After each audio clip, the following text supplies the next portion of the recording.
അപ്പോൾ അത് ആ സൺഡേ ആയിട്ടിപ്പോൾ വെറുതെ ഇരിക്കണ്ടല്ലോ എന്ന് ഞങ്ങൾ വിചാരിച്ചു എന്തെങ്കിലും ഒരു പരീക്ഷണം അങ്ങോട്ട് ആക്കാം എന്ന് വെച്ചു. അങ്ങനെ ഞങ്ങളുടെ പരീക്ഷണ ശൈലിയിലേക്ക് ഞങ്ങൾ കിടന്നിരിക്കുകയാണ്. അപ്പോൾ ഇന്നുണ്ടാക്കാൻ പോകുന്നത് ടീ കേക്കാണ്. വെട്ട് കേക്ക് എന്നൊക്കെ പറയും. വെട്ട് കേക്ക് എന്നാണ് ഞങ്ങളുടെയൊക്കെ നാട്ടിൽ പറയുന്നത്.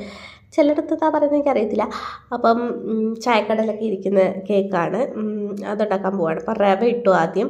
പിന്നെ അതിനകത്ത് നമ്മുടെ മൈദയും പിന്നെ മുട്ട കലക്കി വെച്ചിട്ടുണ്ട്. മുട്ടയ്ക്കകത്ത് കുറച്ച് ഫുഡ് കളറും ആഡ് ചെയ്ത് യെല്ലോ ഫുഡ് കളറും ആഡ് ചെയ്തിട്ട് കുറച്ച് സോഡാപ്പൊടി പിന്നെ പഞ്ചസാരയും ഏലക്കയും കൂടെ പൊടിച്ച പൊടിയും കൂടി ഇട്ട് നന്നായിട്ട് കുഴയ്ക്കണം. നന്നായിട്ട് കുഴച്ച് നമ്മുടെ ചപ്പാത്തിക്ക് കുഴയ്ക്കുന്ന പരുവാക്കണം. അതിന് ശേഷം ഇതേപോലെ റൗണ്ടിലാക്കിയിട്ട് അതിനെ കട്ട് ചെയ്ത് എടുത്തിട്ട് എന്നിട്ട് വീണ്ടും അതിനെ നടുക്കൂടെ കട്ട് ചെയ്തിട്ട് ഈ കട്ട് ചെയ്യുന്നുണ്ടാന്ന് തോന്നുന്നു വെട്ട് കേക്ക് എന്നൊക്കെ പറയുന്നത് ആയിരിക്കാം.